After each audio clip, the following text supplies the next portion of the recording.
This has been quite the day. Good evening, Flagstaff. We welcome you. I think everyone is probably in a little state of angst right now as we await the state of our nation, and for some of us, especially here in Arizona, what our results will be here in Arizona. Nevertheless, the show must go on. This is a Lived Black Experience bi-weekly broadcast where we bring different topics on the Lived Black Experience. This evening, we will be talking about redlining here in America. And this is quite the discussion when we talk about the systematic denial of various services by federal agencies. And typically, those individuals that experience redlining are ethnic groups, particularly people who identify as being Black or of African descent. We welcome you this evening wherever you may be. Thank you for the support of this program that is brought to you by the Murdoch Community Center here in Flagstaff, Northern Arizona. Sister Kara, the house is yours, and I'm really looking forward to this evening's presentation. Well, thank you very much, and welcome to everyone who's joining us this evening. We're going to launch into our discussion with a presentation on the Black history of housing segregation by Dr. Mark Beeman. Dr. Beeman is a professor of sociology and a steering committee member of the NAU Ethnic Studies Program. He has more than 25 years developing research and action that help transform lives and address social injustice in Arizona and around the world. His research work includes close analysis of stereotypes in film, the sociology of race and ethnicity, and assessment of the pedagogy of distance learning effects on students. Dr. Beeman is a founding member of the Commission of Ethnic Diversity at NAU, a founder of Ethnic Studies, and was an architect for creating diversity requirements that strengthen student comprehension of race, racism, colonialism, and knowledge practices that can change society. Dr. Beeman has researched redlining and housing practices for the past 2 decades. Welcome, Dr. Beeman. Thank you very much, and thank you to whoever wrote that nice bio. So basically what I'm going to do is just give a little bit of an overview of forced segregation in the United States. Part of that is redlining, obviously. So forced segregation policy in the United States, if we look at it, there was a misconception often among the general public in the past that one of the reasons we have segregated neighborhoods in the United States is people just chose them, they were voluntary, they like to live with people that look like themselves, that kind of argument. That turns out not to be the case with forced segregation. And historically, the consequences of it have been fairly damaging. I just look at one case here. Chicago on the south side from 1960 to 1970 in a area called Lawndale, about 50,000 residents. It was shifting. It was becoming integrated, and then because of white flight patterns, et cetera, it shifted basically from a predominantly white neighborhood to a Black neighborhood. During that time, a 10-year period, it lost 75% of all its businesses. So when we think of white flight, sometimes we think of residents, but sometimes we forget that white business owners are fleeing as well, and they're taking opportunities out of that community. By the 1980s, Lawndale, with its 50,000 residents, had 48 state lottery exchanges. It had 50 currency exchanges. It had 99 bars and liquor stores. These are all things essentially that tend to take resources out of community, not create a lot of jobs and put resources back in. They were left with one bank for 50,000 residents, one supermarket. And so things get more expensive. When you don't have a bank, obviously the currency exchanges become a place where you exchange their money. This is a type of predatory lending, right? Very damaging. The United States military actually educates its soldiers not to use these kind of exchanges because they end up having their soldiers in debt. They go to court all the time. They can't carry out their services for the military, and they get let go. And so this becomes a real type of problem, okay? So racial segregation in the United States, so what I want to focus on a little bit here is what happens involuntarily. And I'm going to take some of this work from a book by Massey and Denton called American Apartheid, written several years ago. And Massey and Denton focus on a concept that they refer to as hypersegregation. And so I think we're all kind of familiar with segregation, but sometimes we tend to think in our past that, well, a lot of groups were segregated. For example, white ethnic groups coming over to the United States would move into New York City or Chicago, and they would live in segregated neighborhoods. But these neighborhoods, according to Massey and Denton, were never hyper-segregated. Those neighborhoods usually never had more than 50% of one ethnic group living there. They were always mixed, dominant group members, etc. So Italian American neighborhoods, maybe they called Little Italy, would not have more than 50% of those residents would actually be Italian Americans. But for hypersegregation, it's different. Hypersegregation, two things. One is that the neighborhoods themselves have more than 50%. In the case of African Americans, for example, in Chicago in the 1980s, the average African American lived in an area that was 90% Black, okay? The average Mexican American at the same time lived in a neighborhood that had probably 50% of other groups in there, including whites. And the other thing about hypersegregation is in those larger communities like Chicago, the majority of that group, that racial group, lives in those kind of densely segregated neighborhoods, more than 50%. So that would mean the majority of African Americans in Chicago or Detroit actually lived in majority African American neighborhoods. Okay?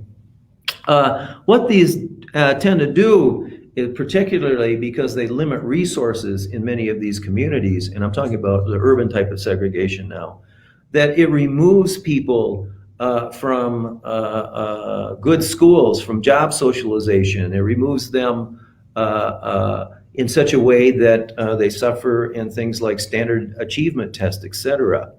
So this type of hypersegregation actually has causes. And the causes I'm going to look at just very briefly because we're short on time. It comes from three areas. One, it comes from private industry and basically things like the banks or the real estate industry. Second, it came in the past from government agencies. They were actively involved in creating what we might refer to as ghettos or these densely hypersegregated areas. And third, it comes from residential reaction. I mean, the people who actually lived there before and refused to stay.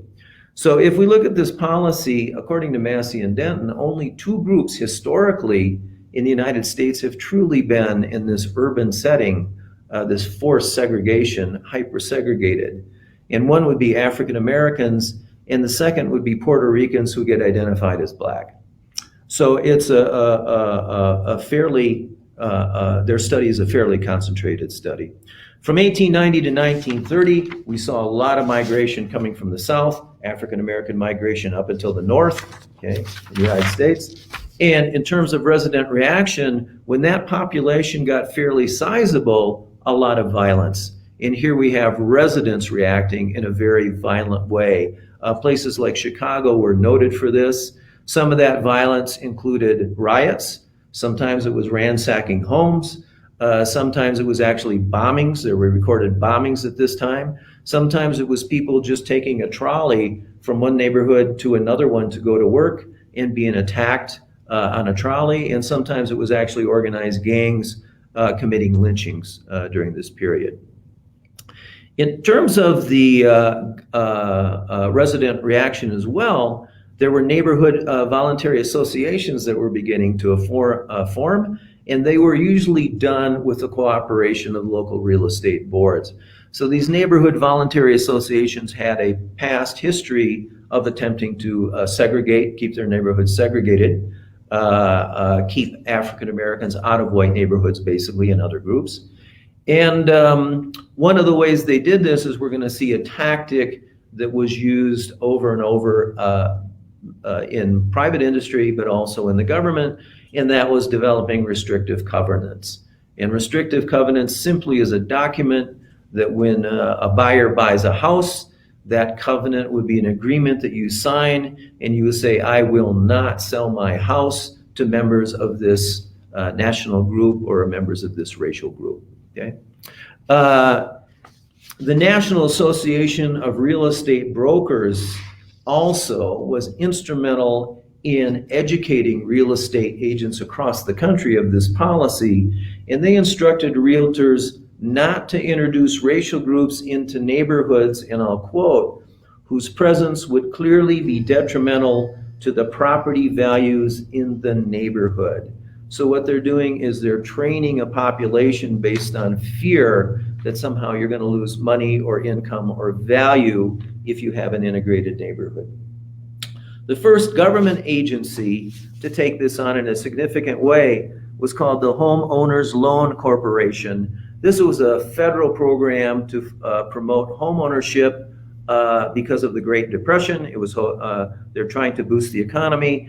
The Homeowners Loan Corporation often just used the letters HOLC, H-O-L-C, was formed in 1933. It promoted homeownership, but it redlined the map. And so African Americans basically were restricted. They were left out of this program of buying homes that had very low interest rates and very low down payments.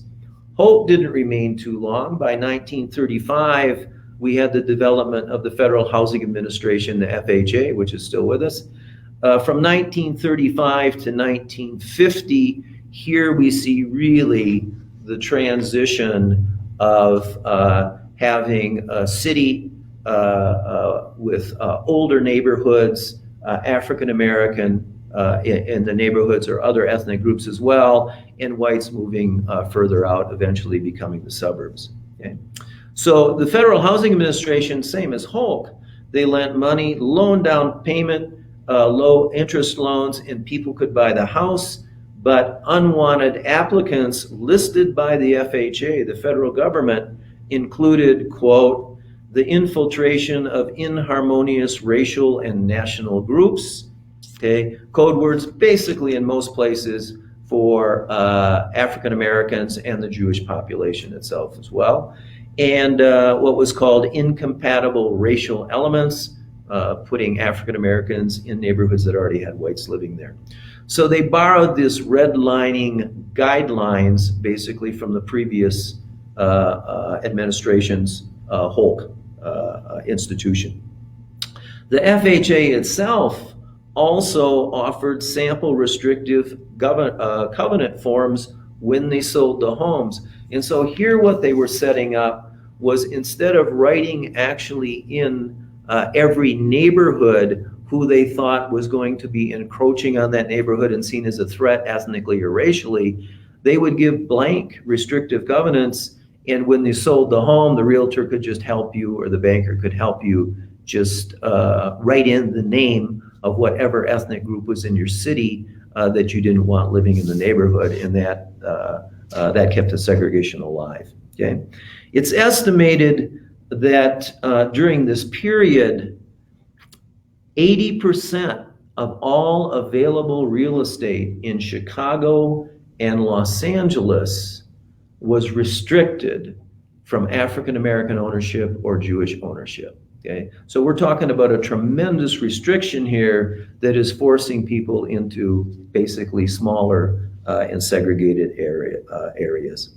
Okay. Also, at the time, public housing was segregated in the United States as well. So on the one hand, we have the banks and the federal government using redlining. We also have the federal government public housing, and we also have residential reaction in terms of either hostility or moving out of neighborhoods. 1948, there's a court case, U.S. Supreme Court case, Shelley versus Kramer. This one ruled that racial restrictive covenants are not legally enforceable. So it said they were not legally enforceable, but it didn't have any penalties if people continued to use them. And so we can see this was a long-standing process, a long-standing policy long after 1948. In fact, for example, people like Justice Rehnquist, the Chief Justice of the Supreme Court, when he was getting interviewed for a Supreme Court job, they were asking him why he had restrictive covenants in houses that he had owned. 1968, good piece of legislation, the Civil Rights Act, also referred to as the Fair Housing Act. This actually banned discrimination in both the sale and renting of housing in terms of racial discrimination. In 1988, that was extended to people with disabilities as well. Okay, so we see by the 1960s, we start to get the law that the government has a shift, and now the federal government has gone from actually a discriminator to trying to enforce non-discrimination. Yeah?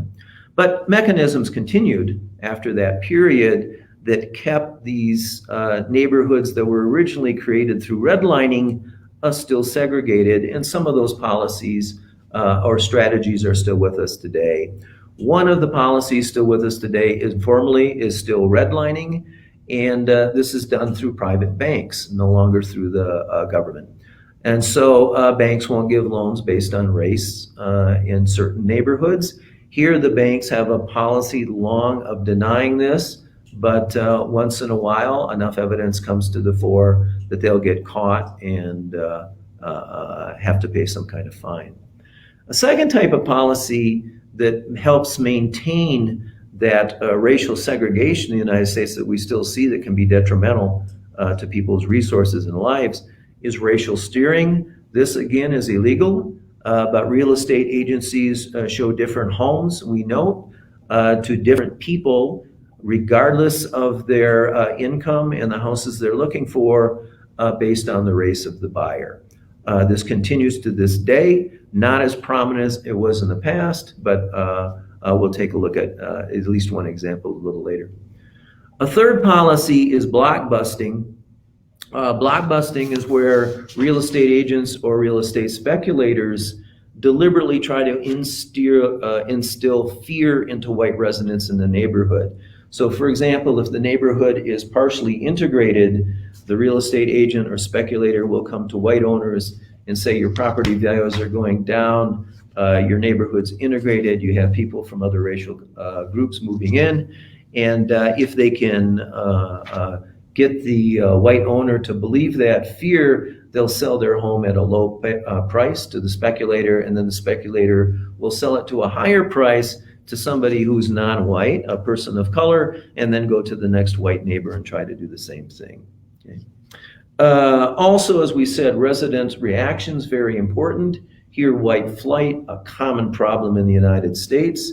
In terms of white flight, during this period of creating and maintaining these highly segregated neighborhoods in the United States, the researcher Farley did a study, 1979. He found that 27% of whites were unwilling to move into a neighborhood that had one black family living there. He found that 73% of whites were not willing to move into a neighborhood that had 1/3 black residents. And he also found 41%, if they were living in that neighborhood that became 1/3 African American, it was highly integrated, 41% would move out if they already lived there. On the other hand, he also found at the same time, African Americans by a ratio of 8-to-1 preferred to live in integrated neighborhoods. So we can see where the problem really lies. And in terms of residential reaction in the present, also two things still occur. Violence, not as common as the past, but it does. Cross burnings, throwing a rock through somebody's window, getting calls threatening somebody who's moved into the neighborhood, and what's called avoidance racism, that is just not treating your neighbors as though they're neighbors, neglecting them, they don't feel part of the neighborhood. Okay? So, as I said, in the policies, things are improving. We have laws so now that the government actually, as we said, no longer is in the discrimination business, but actually anti-discrimination business, supposedly. But we still find problems occur. So, for example, 2012, there was a HUD study. And the HUD study finds that the blatant kind of discrimination that occurred in the past, like in the 1970s, is fairly uncommon, but they also find subtle discrimination can have a large impact. I've drawn some numbers up in the board, maybe you can't see, but I'll talk about them anyway. Compared to whites, blacks are told 11% less, they're at 11% deficit about available rentals in the neighborhood. Compared to whites, African Americans are shown about 18% less homes that are available in the neighborhood. Compared to whites, Latinos are told about 13% less rentals in the neighborhood. Roughly, in the last study, and this is a good piece of news, the 2012, first time it showed up, for Latinos, they actually are shown about the same number of houses that whites are shown. For Asian Americans, however, Asian Americans are told about 10% less rentals than their white counterparts and about 19% less homes to buy than their white counterparts. Okay. 2011, just to show you the problem still is persistent, it hangs with us. The Bank of America paid a $333 million fine for discrimination in mortgage lending, basically against African American and Latino customers. What they were doing is African American and Latino customers with the same credit as whites would be steered towards subprime loans while whites were getting the prime loans. Okay. Also, a 2012 study of online lending showed that African Americans are about 25 to 35% less likely to get their mortgage loans approved, even if they have the same credit as whites who are applying for the same loan. So here, a couple of things. One, it's a long history. The problem, as I said, has involved three groups: residents, banks, mortgage companies, and in the past, the federal government. And once you create that kind of highly forced segregated community, we see a cycle here that's kind of being repeated, and now it's being continued by processes that aren't actually legal, but they still exist in a de facto form. Okay, so thank you very much.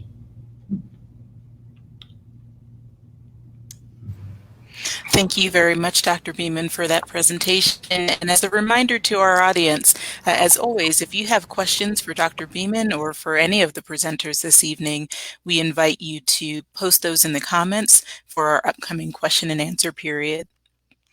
Up next, we're going to be hearing about structural racism and the American Dream of Home Ownership, how America's housing system undermines wealth building in communities of color, and moving from marginalized to affordability quotients. And we're going to hear about that from Mr. Kenneth D. Wade.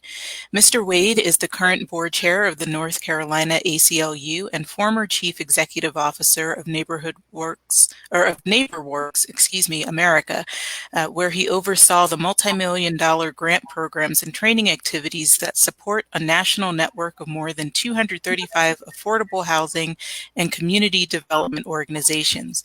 Mr. Wade has more than 25 years of experience in community development. Prior to joining NeighborWorks America, Mr. Wade worked for 9 years with Boston's United South Settlements and participated in the development of the Community Investment Plan in Boston, established by local banks and the Community Investment Coalition in 1990. He currently serves on the Fannie Mae National Housing Advisory Council, the Bank of America National Community Advisory Council, the Board of Trustees of the National Housing Conference, the Board of Overseers of the School of Community and Economic Development of Southern New Hampshire University, the Board for the National Association of Affordable Housing Lenders, and the Board of Trustees for the Appraisal Foundation. Mr. Wade studied at Springfield College and University of Massachusetts College of Public and Community Service. Welcome, Mr. Wade. Thank you, Kara. Thank you for that kind introduction. Just one point of clarification. I am actually retired now, although I do still continue to be the board chair of the American Civil Liberties Union of North Carolina, where I have retired to because it's warmer. Not quite as warm as Arizona, but it's warmer than Boston.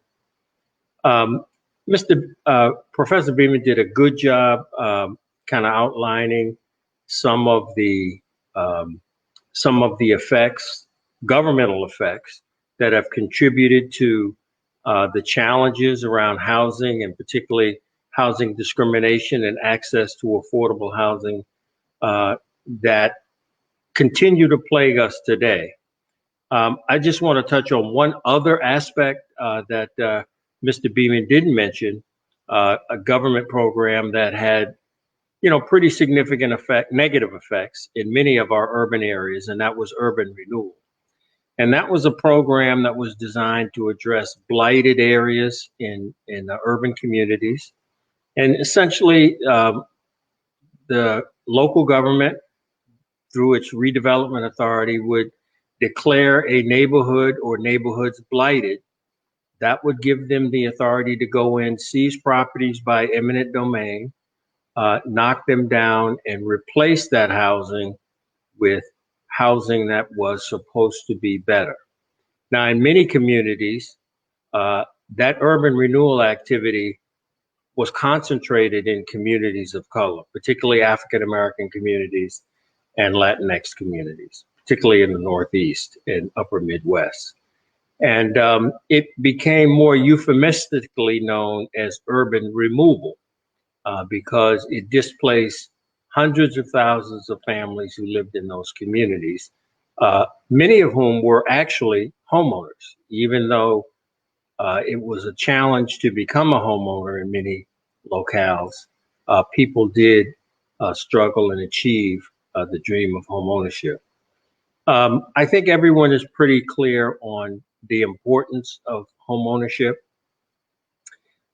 Just to touch on it briefly, I mean, clearly it's a major contributor to the wealth gap today that we see between African Americans, Latinx, and whites. The vast majority of wealth that the average person in America has is the wealth that they've stored in the home equity in their home.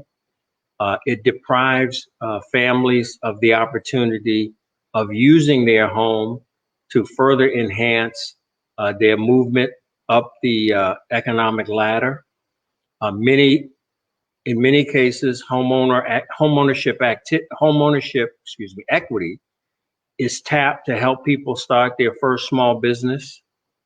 And in many cases as well, it's used to help send children or themselves to college.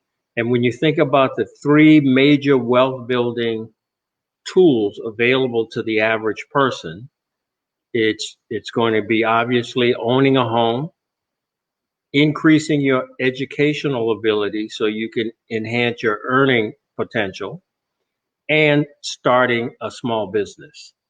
And those things are extremely limited because of the history and legacy of redlining and the denial of access to home ownership efforts. Now, today, we've come a long way. There are a lot of nonprofit organizations that work to help people access home ownership. It continues to be a challenge, no question, but the 3 or 4 major reasons or barriers to home ownership today include lack of a down payment, debt to income, so how much debt a person has in relationship to the home they wish to purchase, credit history of the borrower, and then the affordability of the homes that typically people are seeking to purchase. All of these things can be addressed. There's no question that working with your local nonprofit organizations in many communities has been a key tool to getting these issues addressed in a way that can make homeownership much more accessible to a broader array of people in the community. Now, homeownership is critically important, but it's obviously not a panacea. It doesn't solve every problem in any community, and any community needs a range of housing options in order to serve the needs of the people in their community. There needs to be special needs housing to address the housing needs of those who need some kind of assisted housing because of their physical or mental capacity. We also have the need for obviously good rental housing. Most people before they're homeowners are renters. And to the extent that they're in decent, safe, and affordable rental housing, it's to the extent that they can save some resources so they can accumulate some money in order to be able to make a down payment in order to purchase a home. And then home ownership opportunities. I think many locales have become very intentional about making sure that they're providing home ownership opportunities for those populations that have been historically locked out. That can be done through a range of options. Some communities have linkage programs. Some communities work very closely with their local financial institutions in order to create consortiums that can help create loan products that are more flexible, have lower down payment requirements, and can allow people to access home ownership with a little assistance from their local community. So I think that's a key tool that every community needs to add to their mix in order to make sure that they can not only address the broad range of housing opportunities that are needed in their community, but home ownership, given the wealth effects and the dream of home ownership that just about all people have. So in general, I would just say that I think we're in an interesting crossroads right now. I think there's been a lot of issues that have come to light about structural racism in the country as a result of some of the protests, as a result of the police brutality issues that have happened in a variety of cities around the country. And people more and more have come to recognize that we're going to have to address the structural racism that exists in this country. And in one of the areas that we're going to have to deal with that is in the housing arena. So let me just stop now because I know Willie's going to touch on a good number of these issues as well. And I know we want to leave some time for Q&A at the end. Thank you very much, Mr. Wade. We appreciate your presentation, and we will certainly have some questions for you during our question and answer period. Up next, we are going to hear about the legacy of redlining and the continuing opportunity gap from Reverend Willie Jones. Reverend Jones is a retired Senior Vice President and Director of the Community Builders Incorporated, or TCB. During his tenure at TCB, he led teams in securing and deploying six grants exceeding $25 million. Reverend Jones has received multiple awards for his work in affordable housing and community economic development, particularly his work against redlining in urban minority neighborhoods. And in 2015, Reverend Jones was inducted into the Affordable Housing Finance magazine's Hall of Fame for his contributions to the field of affordable housing. Since retiring, Reverend Jones has focused on strengthening the intersection between the faith community and community economic development. He volunteers as a mentor to recently released African Americans with the Exodus Foundation. He is the board president of the Zachariah Alexander CDC, an affiliate of St. Paul Baptist Church in Charlotte, North Carolina. Reverend Jones is a 1974 graduate of Brown University with a Bachelor of Arts degree in Sociology, concentrating in urban planning. In May 2016, he graduated from Hood Theological Seminary with a Master's in Theological Studies, magna cum laude, concentrating in history and theology. He is an ordained minister of the gospel. Welcome, Reverend Jones. Thank you for your kind introduction. I'm happy and privileged to be here with you this evening. I'm going to take a slightly different tact, and I hope you'll be patient as I develop this discussion. Redlining leads to multi-generational wealth inequality and opportunity. The map you see here on the right is Macon, Georgia, which was one of the most redlined cities in the U.S. In the 1930s.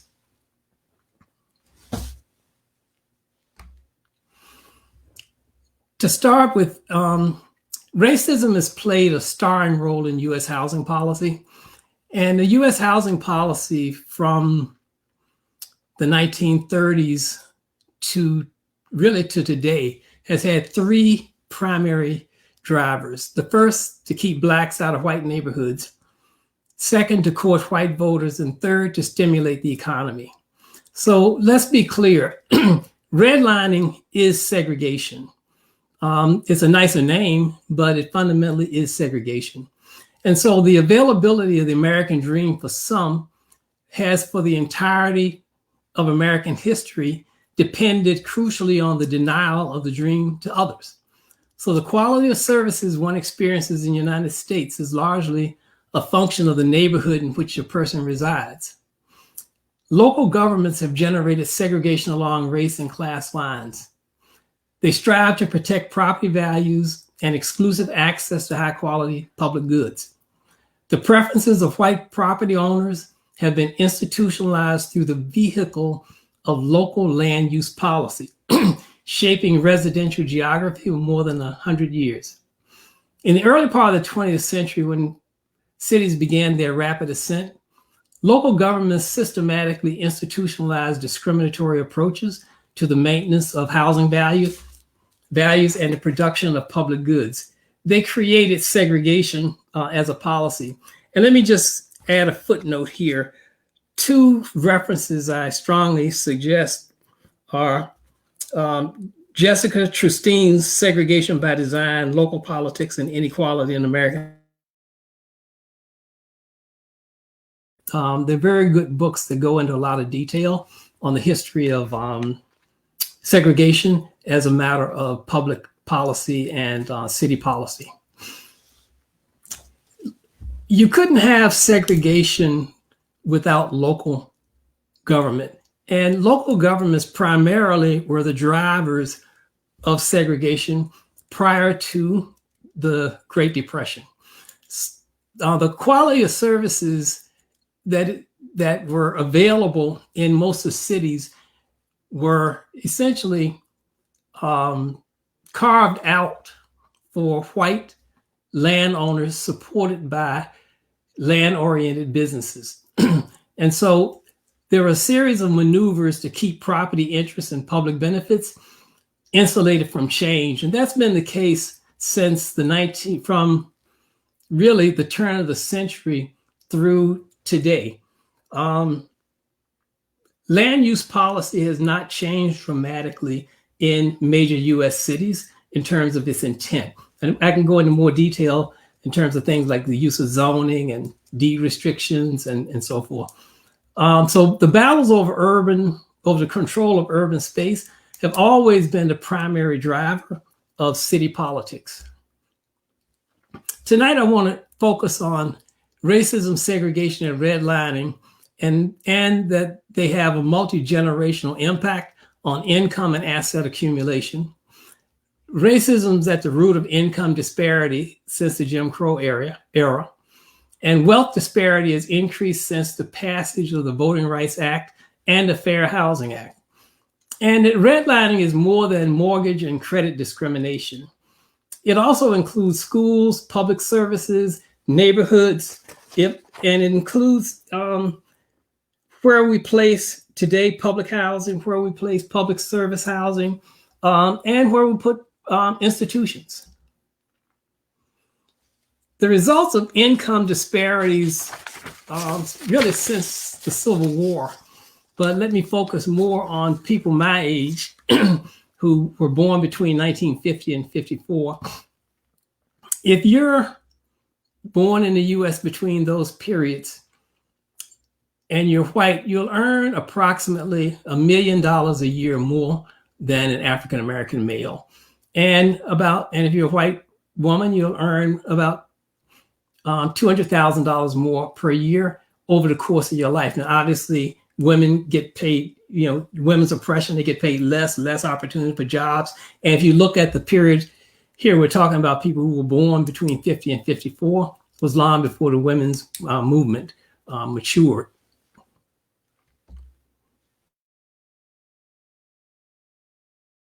That the income gap between white and blacks has been constant really since 1970, or the period of the where the Voting Rights Act and the Fair Housing Acts were passed. But what's really different is that during that same period of time, white wealth increased dramatically while black wealth stagnated. Now, to draw a distinction here, wealth and income sometimes gets used interchangeably, but they're actually very different things.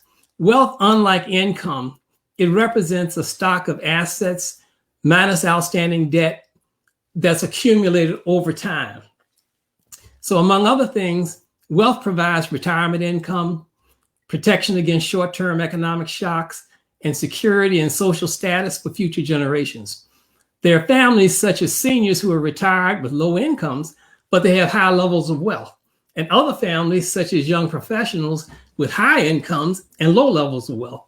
Thus, the two yardsticks together provide a more complete portrait of the economic status of families.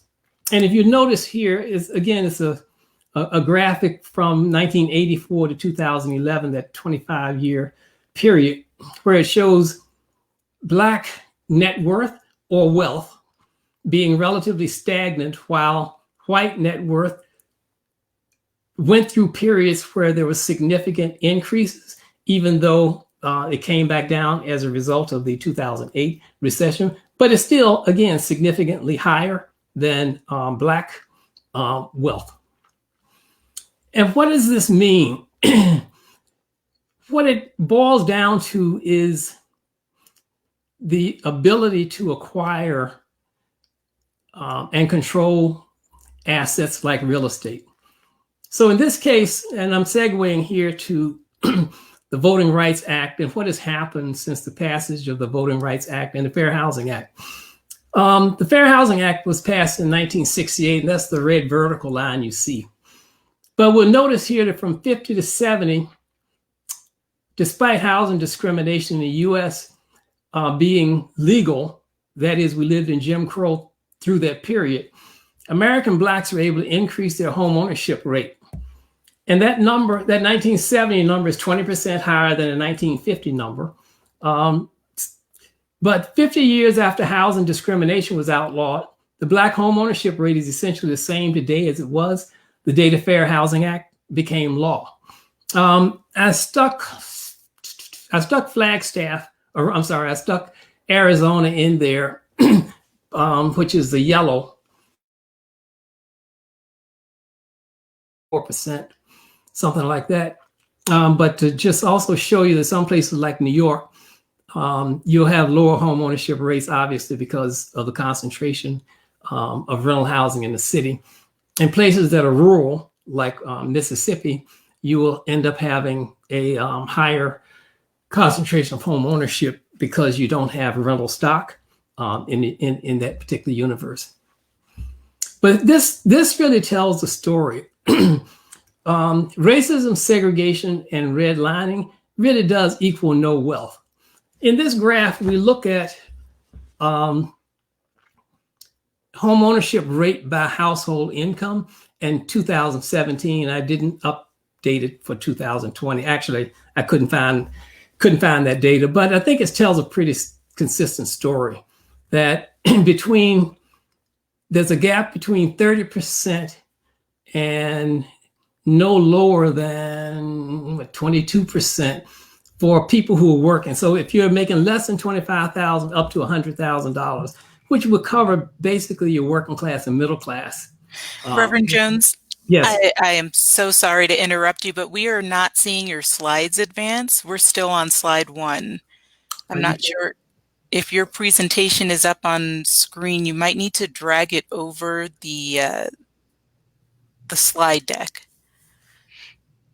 Tell me where you're talking about. Where's your slide deck?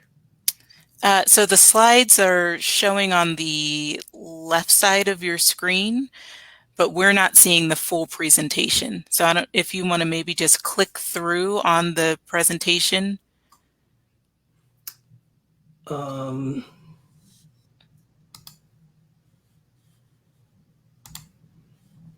Here? Can you see it now? I'm seeing origins of redlining right now. Okay. So none of all this other good stuff you saw, huh?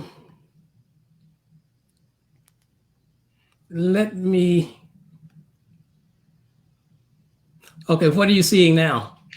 Right now, income gap constant, but wealth gap surges. Okay, let me go back there to pick the argument up. Does that make sense? Yes. Okay, and I apologize for blowing my time. I had to stop watching everything here. Not at all. You're good. Okay. The point I was making here is that the income gap between blacks and whites has remained relatively steady over the last 50 years. What has been very different and dramatically different is the wealth gap. And the wealth gap has more to do at the difference between income and wealth. People use those interchangeably, but they're really different concepts. Wealth, unlike income, represents a stock of the assets minus outstanding debt accumulated over time. Among other things, wealth provides retirement income, protection against short-term economic shocks, and security and social status for future generations. So you'll have families such as seniors like myself who are retired with low incomes, but not high level, but high levels of wealth, not myself. And other families such as young professionals with high income and low levels of wealth. Thus, the two yardsticks together provide a more complete portrait of the economic status of a family. And this is where I segue to the question of what has happened since the passage of the federal laws. And I think that Dr. Beeman introduced this in his conversation. Prior to the passage of the Fair Housing Act and the Civil Rights Act, home ownership in the Black community, and this was during the period of Jim Crow regulations. Despite housing discrimination, home ownership averaged between 35 and 42% for African Americans. That number and so we saw a growth of about 20% from 1950 to 1970. So 50 years later, after housing discrimination has been outlawed, the Black home ownership rate is essentially the same today as it was the day the Fair Housing Act became law. And so this gets to, I think this is where I probably was, but this gets to the crux of the matter. If we look at the first three bars, less than 25,000 and up to 100,000, that encompasses the vast majority of African Americans, even middle-class African Americans. And what we see here is that there's a disparity in ownership that ranges somewhere between 25% and 20-25%, depending upon the income income tranche that you're looking at. And so this is the no wealth. This is the inability to accumulate wealth, because you don't have the income and you're prevented from getting housing assets that appreciate.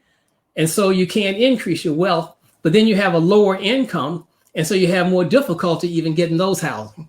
And so the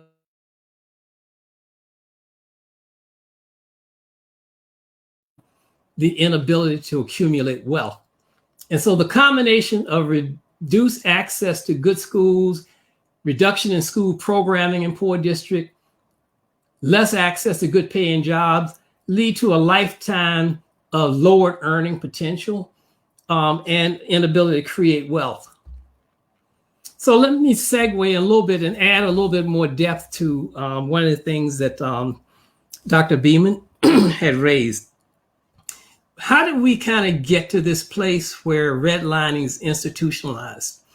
Prior to the Great Depression, in the US, you bought a house with either cash or you had a down payment. And remember, US was fundamentally an agricultural society.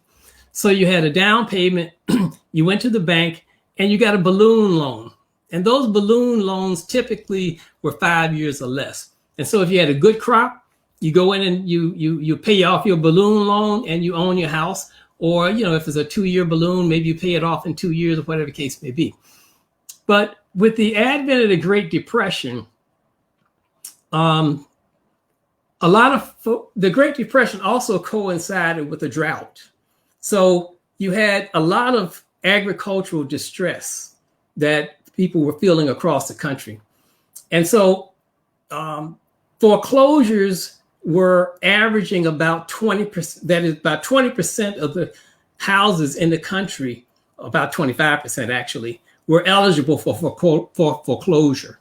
And so the government created a new program that Dr. Beeman talked about, the Homeowners Loan Corporation, to buy soon to be foreclosed on mortgages and to refinance them into new government mortgage so people could keep their homes. The banks were happy to sell the non-performing mortgages to the government because the government was paying full price for those mortgages, even though they were in default. The homeowners were happy because the government let them get one of these newfangled, ultra-modern mortgages that don't have balloon payments in a few years. The program was a success and became the precursor to all the other mortgage programs, including the introduction of redlining. So this was the first time redlining became a part of public policy and federal government policy. And so based on that program, which included redlining, by 1934, when the FHA, or the Federal Housing Administration, was created, the FHA came out with mortgage default insurance, and they would insure mortgages that met a criteria, which was pretty low. And they pay the private lender if a home. So the lender was happy, they were covered. Everybody was covered except the people who were, except Black folks, frankly, out of the Great Depression programs. Now, part of what this has had a long-term impact on has been a number of other systems within the country. So one of those has been the educational system, which is tied to, in most places, property taxes. The inability to create value in redline neighborhoods has had the net effect of reducing people's ability to fund schools on a per capita basis in a way that maintains those schools as competitive. So we get a situation where a Black child faces a very high probability of ending up in a school where a majority of their peers are both poor and people of color, while less than 1 in 10 white students attend high poverty schools with a high rate of students of color, and in contrast, about a fourth of the white students attend schools where most of their peers are white and not poor. And generationally, this has an impact. The inability to have quality education impacts your ability to earn money, impacts your ability to create wealth, and then you create a cycle. Following the recession that started in 2008, we now know that the next generation of African Americans, or the people who came out of that recession, will be poorer than the generation before that recession. People who owned a home anytime between 1999 and 2011 had a significant amount of their net wealth wiped out. So the significant loss in wealth experienced by Black households will likely have a ripple effect that will last for a generation that we will be struggling through. Last, kind of what do we do here? There are 4 things that I'm suggesting, and the 5th that I'm not putting in writing. The one I'm not putting in writing is, how do we have a more equitable education funding mechanism structured into the urban finance fabric? The second here, which is number 1, city planning departments need to assess how to improve and fund over time amenities in redline neighborhoods. Next, every city needs to develop an affordable housing plan that areas, and also incents ways of putting public service housing or public use housing and affordable housing into the fabric of the city. The third thing, the next thing is the decades-old credit scoring model, which we currently use, or the financing industry, the banking industry currently use, doesn't consider consumer debt on rent, utility, cell phone bill payments as indicators of credit. This exclusion disproportionately hurts African Americans, Latinx, and young people who are otherwise creditworthy. And last, public funding is needed for testing. I think we're going to have to go back to this issue of to this practice of testing to deal with steering. And so why don't I stop there, and maybe we can get to the Q&A session.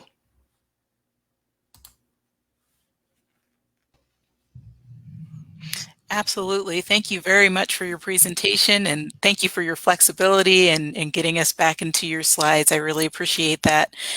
We are going to launch right into our Q&A session and talk a little bit more about some of the historical factors that contributed to segregation and some of the response that we might have now as we confront some of these systems that we've been faced with.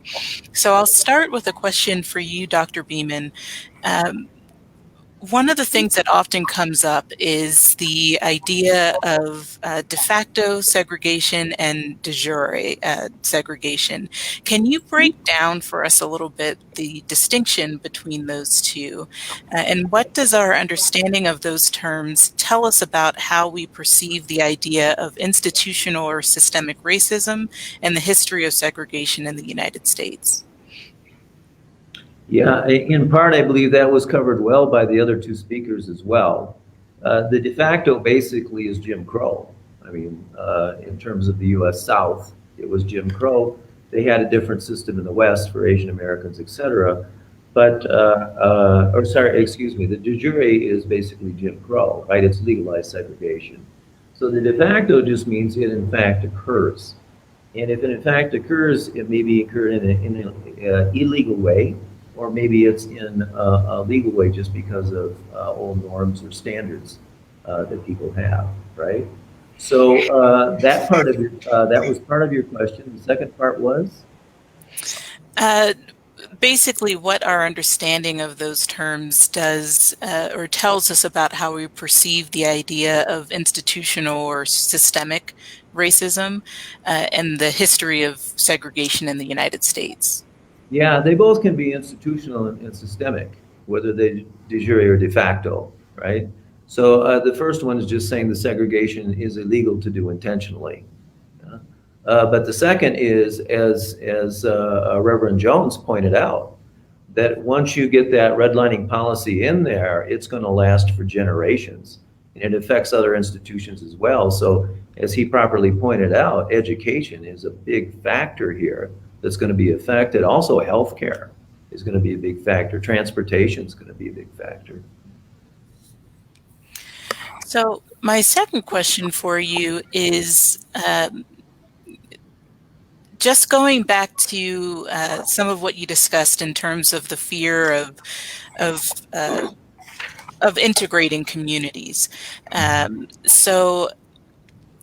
There seems to be this fear of encroaching affordable or workforce housing that is tied to fears of increased crime and other such things with the integration of communities. And I think we heard some of this sort of discussion in the presentation by President Trump, in which he declared that affordable housing would not be, quote, forced upon suburban neighborhoods. And there was that distinct tone of keeping, those people out of suburban neighborhoods or integrating neighborhoods in that way. So how much of that sort of perception is linked with those antiquated prejudicial views of race and the attempt to restrict the movement of people of color? Is that question for me or for Yes, me? it is. Yeah, well, racism over time shifts with the social structure. It shifts with the economy, And so basically, it's kind of surprising to see some of the old style racism come to the fore, particularly with the current administration, maybe not lasting so long into the future. I haven't seen the results yet tonight, but so basically we saw in the past, a lot of that was modern or symbolic racism. That was more the hidden kind, and where people would just say, "We think the playing field's level, economy's fair." As both of the other speakers pointed out, I mean, clearly that's not the case. That's an idea that gets promoted, that the playing field's fair. And so then we have policies that are being suggested here today. We have sometimes reaction from people who believe that view, members from the dominant racial group, who thinks we're giving people benefits that they don't actually deserve, they don't earn. So that still is quite common. Currently, what we've seen in the last few years, though, is a return almost to the old style, the more open style. And it's been a little bit frightening to see how popular that is with certain segments of the population. But I'll turn that one over to the other two speakers as well to comment. Garrett, can I piggyback on his points? I think there are two more things at play here. One is they sell neighborhoods based on homogeneity.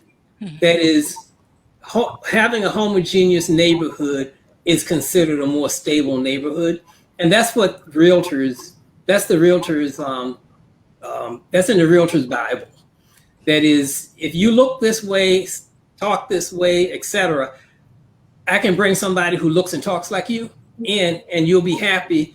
And so there's a lot of pressure, and it's been historically, that's what's driven the realtor industry to create a paradigm of what is a good neighborhood.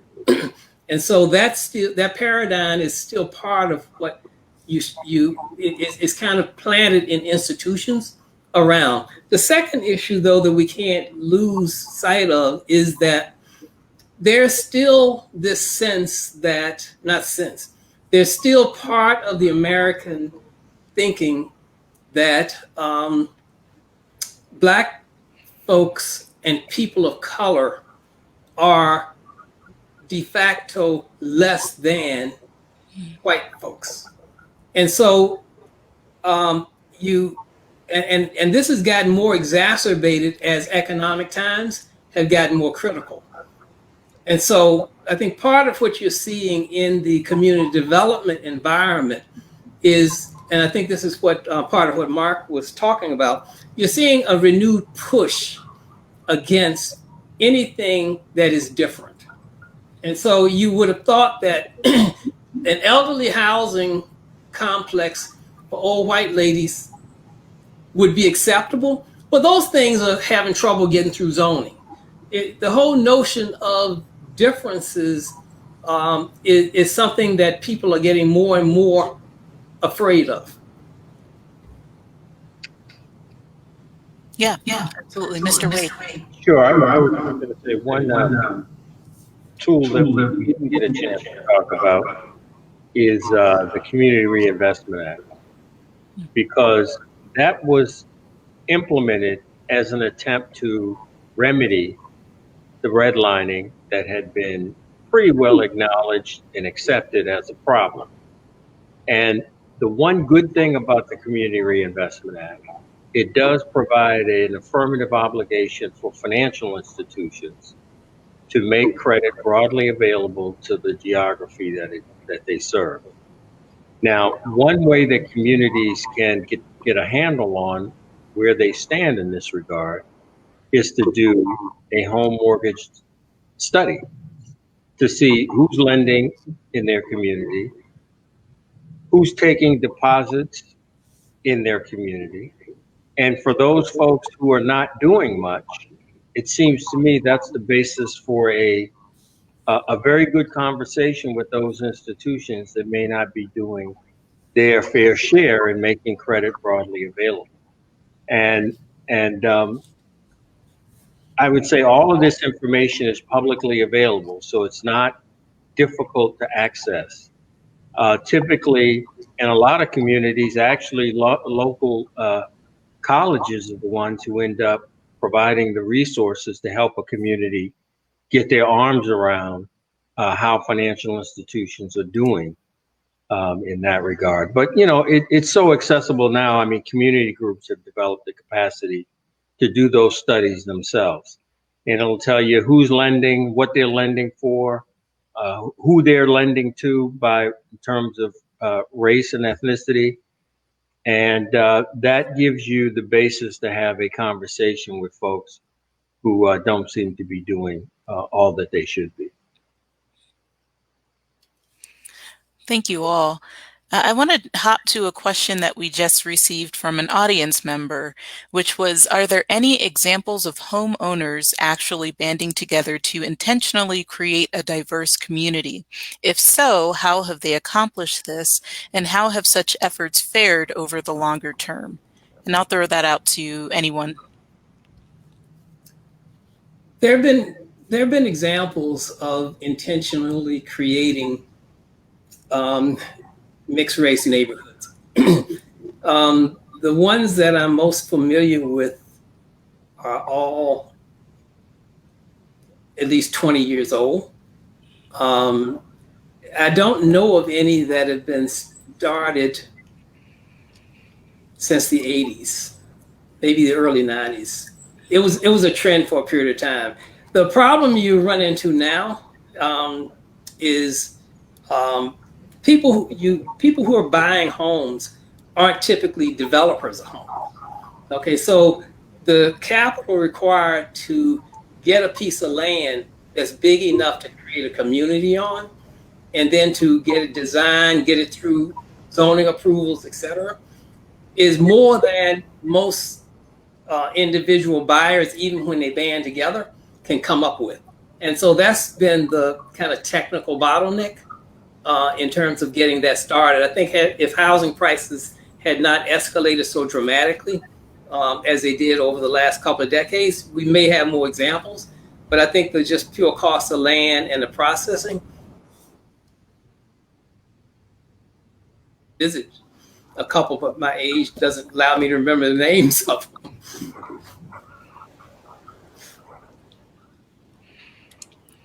Great. Any other thoughts on that question? Well, I would just add that, you've seen where local jurisdictions have tried to do that through the development of mixed income rental housing.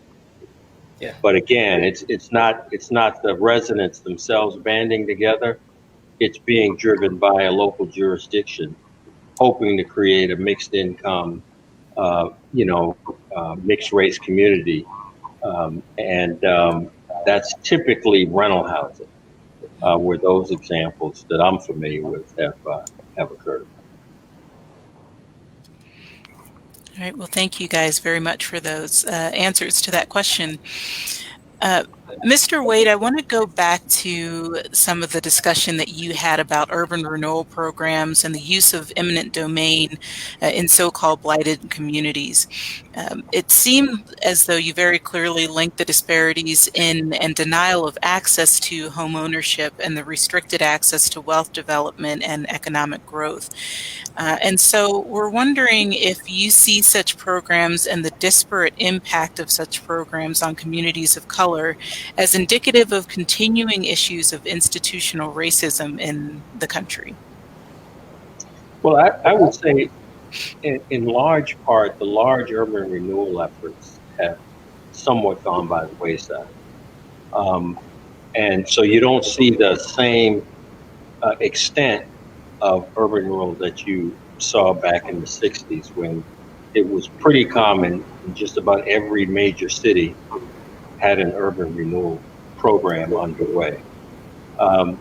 Now, there's still eminent domain. A lot of times that's being driven by, a local jurisdiction taking property for a public use, schools, roads, things like that. That's pretty common. But it's not uncommon to see it done for things like new football stadiums. I think Atlanta's a good example of that, where in and around that new stadium that was built for the Falcons, the city used a combination of, purchases, eminent domain in order to assemble the land necessary to build a new stadium for the Falcons. And that was, there were some issues that the community organized around to try to mitigate that. And in some cases, the city offered, to build more affordable housing to offset the housing that was taken. But I think usually at the end of the day, most communities have ended up feeling like they've not gotten all that was taken in terms of what was offered as a replacement. Yes. On that.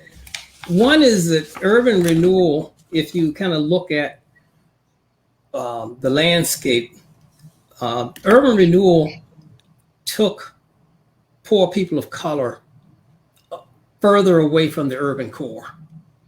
Okay, so the places that were renewed typically weren't places on the margins. They were places that were accessible to a burgeoning downtown.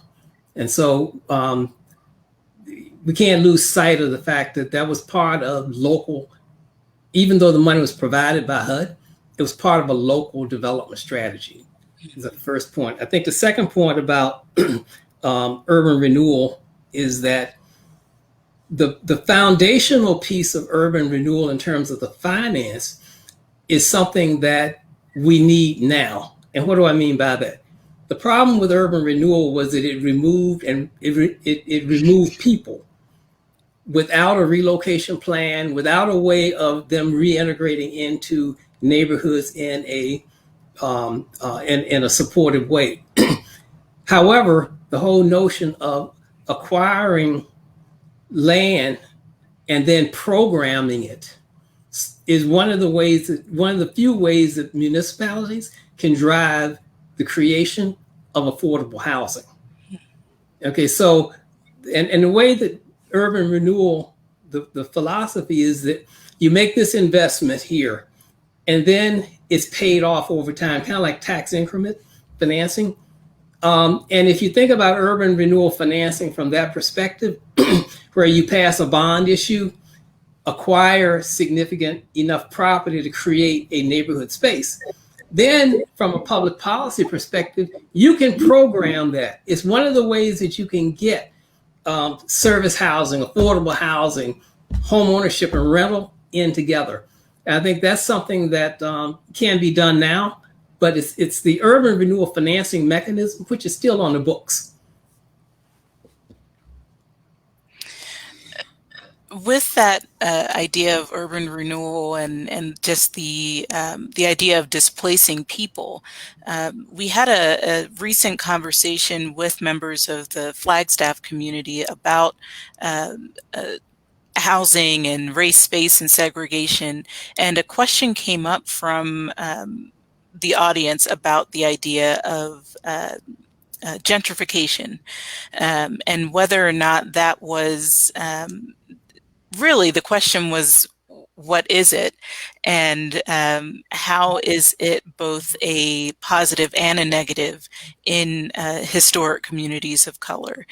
There was the idea from the person that asked the question that they felt a sense of guilt or frustration with the idea that they, as a white person with a better income, in moving into a particular neighborhood, it resulted in the displacement of people who had historically been there, who could no longer keep up with the pricing that was coming as a result of some of the newer development.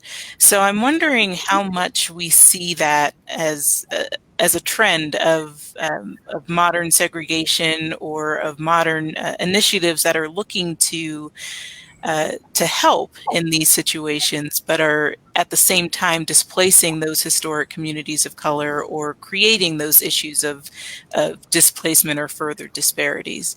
And again, that's a question for anyone. Well, I could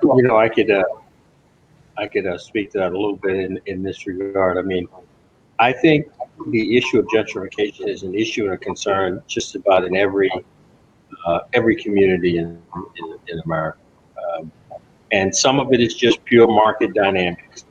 The market does its thing. People who have money come in, buy houses that are, accessible to them to fix them up and whatever. But I think that the question is, does the local community, meaning the city, have a game plan to try to mitigate the negative effects of that? Because some of that is just going to be natural. And I think if people are familiar with DC, which used to be called Chocolate City and was around 95% African American at its peak, is now referred to as Latte City, meaning that the complexion has changed considerably over the past, 15, 20 years.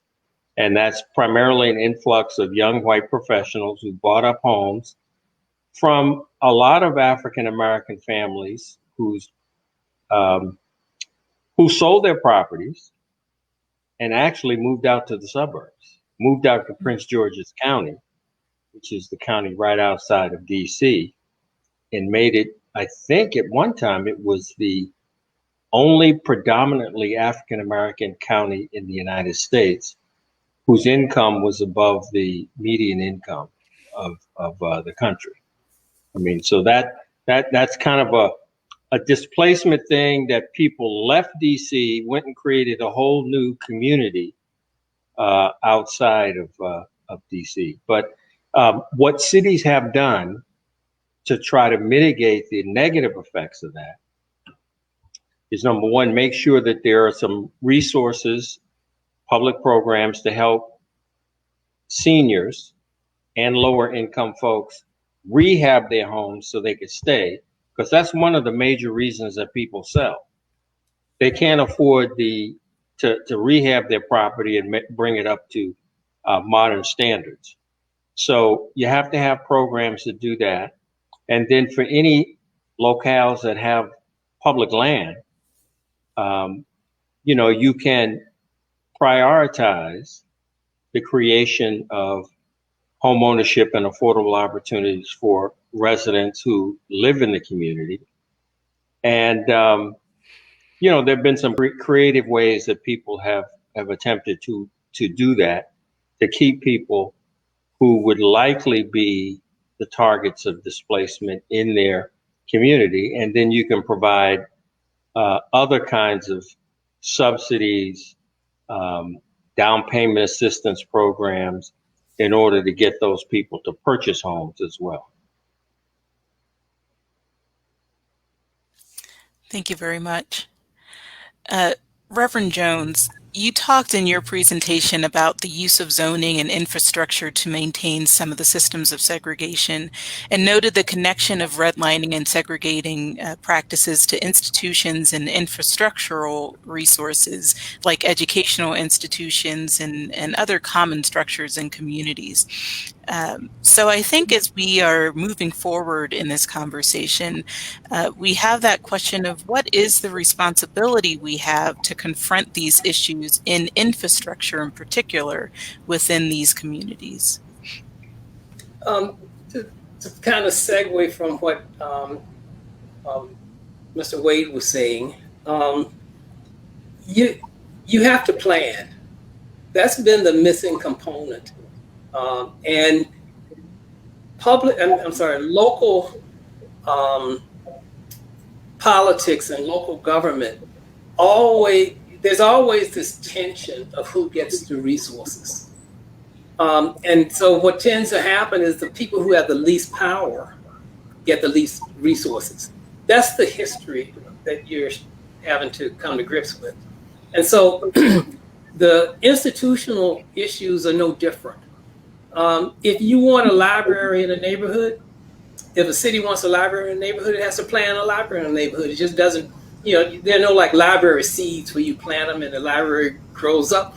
You have to plan it. There's a bond issue, et cetera. I think that's the way we have to, as citizens and advocates, that's what we have to start demanding of our public officials and our local government. And when I said that every neighborhood really does need, particularly historically red, a plan. It won't happen by dropping goofy dust. You'll need a plan, and sometimes it's a 20-year plan. But if there's no intentionality to it, then what happens is on an annual basis, people go and fight over stuff. And the people with the least power lose the fight more often than not. And so so that deals with the issue, not necessarily the funding of education, because I think you have to have ways of getting people who are currently in distressed situations. Kids have to have those opportunities. So when you have school systems that don't incent or provide enough ways for people to go and get enriched programs, then you make their only option, the education option, in the space they live in. Okay, so part of what I'm arguing is there are good examples across the country of these things. People need to study, but it's more an issue of will than it is an issue of confusion. Yeah, thank you for that. Speaking of education, Dr. Beeman, the question was just raised of whether or not there are academic courses or degree programs of study on these topics. For folks that are interested in learning more, or for folks that are just interested in engaging in this conversation further and being able to be part of the solution. Yes. Generally, you can go to most universities and find some kind of urban planning program.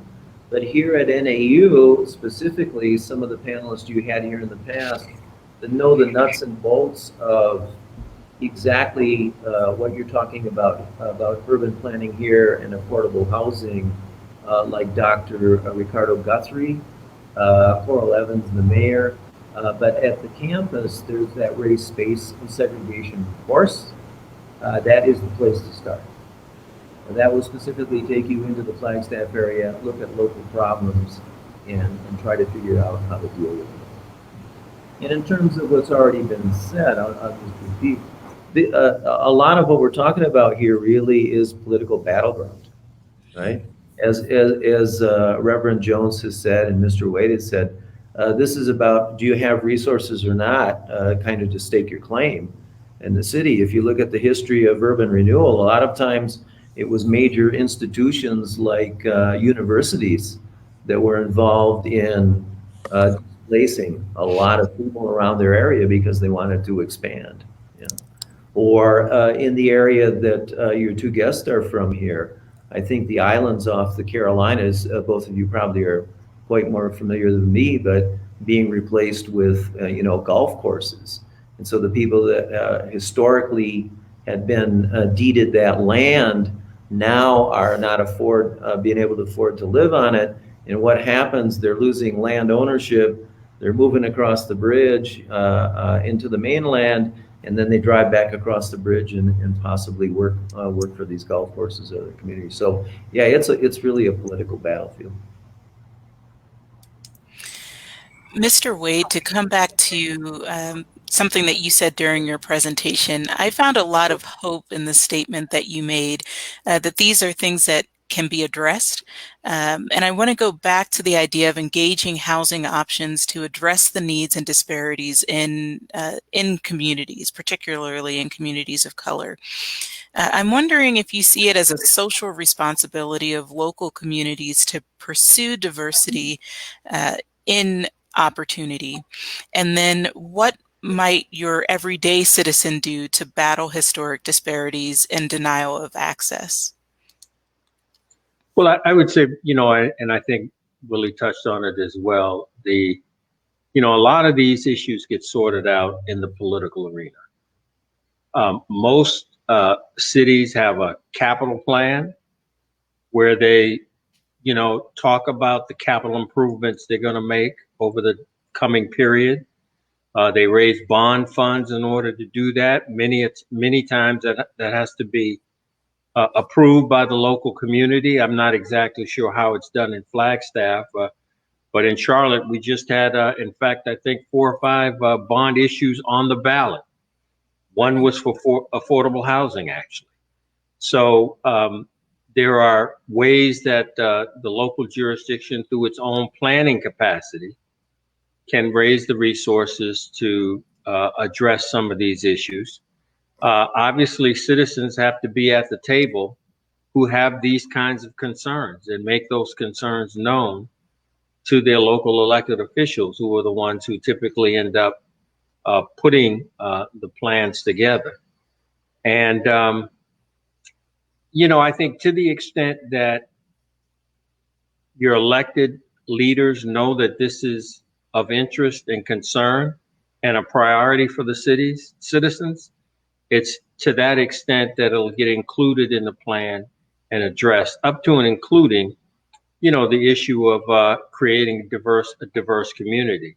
Now, one of the ways that's impacting actually, or one of the realities that local communities are grasping the need for a diverse set of housing options, is because in order to keep their economy moving and growing, they need workforce housing. Because you can't have the housing so expensive in a local community that people are going to commute 2 hours to get a job, a service sector job. That's just, you're going to have to create housing options for the whole economic strata that exists in your local community, including the people that do the service jobs. So that's been a big push in a lot of places for the support for workforce housing. I don't know to what extent that's been a major push in Flagstaff, but in some places, the private sector has been a major advocate for workforce housing. So. Thank you very much. We're drawing to the end of our time, and we want to thank the audience members who have stuck with us so far in this conversation. I do just want to come to one final question because I think that it's so important as we go through these conversations to ensure that people understand that we're talking about histories of segregation and social injustices and issues. And it can be very easy to get a sense of hopelessness or anger or despair in reaction to some of these things.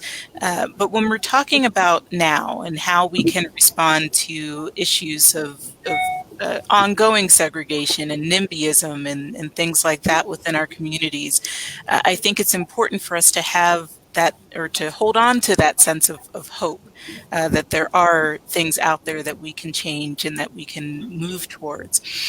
So my final question for each of the panelists, and just as we go into closing thoughts, is what hope can we bring to this conversation, and what steps can we actively take to battle these lingering histories of segregation in our country? And I'll just go in order of presentation time. So let's start with Dr. Beeman. Sure. So you ended up with a really tough question. I mean, that's big. So, I would say one thing is keep in mind here the political part, and keep in mind organization. These are things that are really difficult to do alone. I mean, alone we can despair, but actually organization is best. I think the best alternative we really have. And when we organize, we have a stronger voice. We can work with the local communities, politicians, etc. Here in Flagstaff, it's a good place to start. That race, space, and segregation group. They're really involved at the educational level, but local politics as well. Thank you. Mr. Wade? I would second Professor Berman's notion here that, really when people are organized, they can accomplish some pretty incredible things. And, you see examples around the country where people have organized to push an agenda that comes to fruition.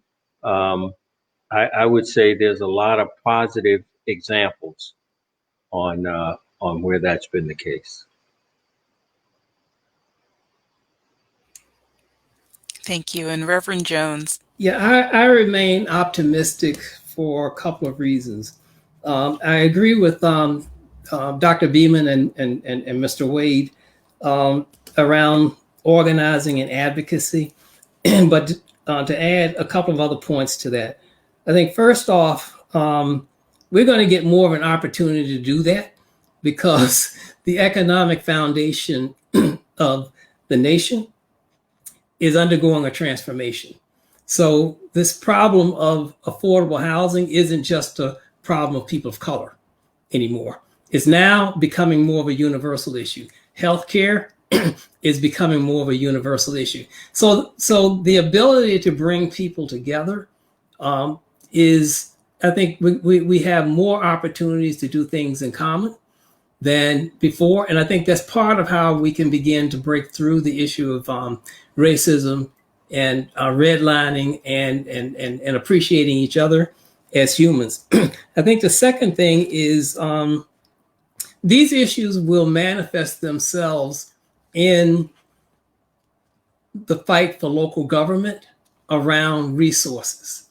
Okay, so it's important that people take these silly meetings around zoning that I go to zoning meetings and there's like one person in there.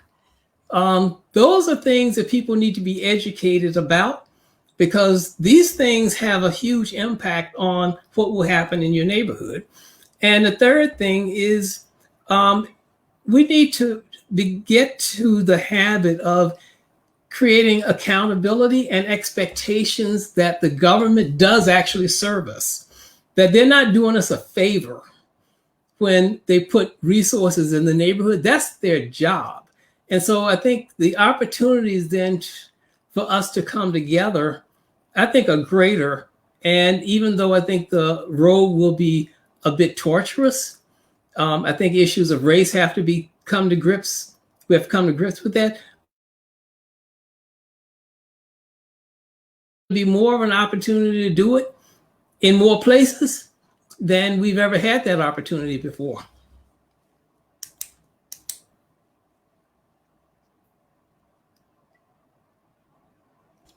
Well, thank you all. Thank you so much for your presentations and for your thoughtful responses to questions, and for engaging our community in this conversation. And thank you to those who joined us in the audience, who stuck with us as we went a little bit over. And we're willing to ask questions. We're always grateful to Mr. and Mrs. Finger for their engagement with us during these conversations, as well as the other community members who are viewing and participating in this learning opportunity. We are grateful to the Murdoch Center for continuing to host these programs, to the Mayor, Flagstaff, Mayor Coral Evans, and the Southside Community Association, and all the other groups that are part of helping to plan and organize these events. We look forward to seeing you again in a couple of weeks as we come back for another presentation. And we encourage you all to continue participating, going back and reviewing some of these presentations, and learning more as we continue to work towards beautiful community here in Flagstaff. Any closing words, Miss Bernadine, or? Yeah, just a quick ending word as we're at the end of another very informative, engaging and enlightening conversation. That's what this project is all about. As I sat here listening to our panelists, I was reminded of something, and that is no matter what your religious or spiritual belief or relationship may be with the universe, but God has promised everyone a place to rest and a right to ownership, safety, and abundance. And so I was reminded of Micah 4, chapter 4, verse 4, where it says, everyone will sit under their own vine and under their own fig tree, and no one will make them afraid. And so we're having this conversation this evening because we recognize that that has not been the blessing of all peoples here in this nation, particularly those who identify as being Black and or of African descent or African American. And so that is why we have had this conversation tonight. We thank you, everyone who thought it not robbery to come out and join us, and a special thank you to our panelists this evening who lent their expertise to this particular discussion.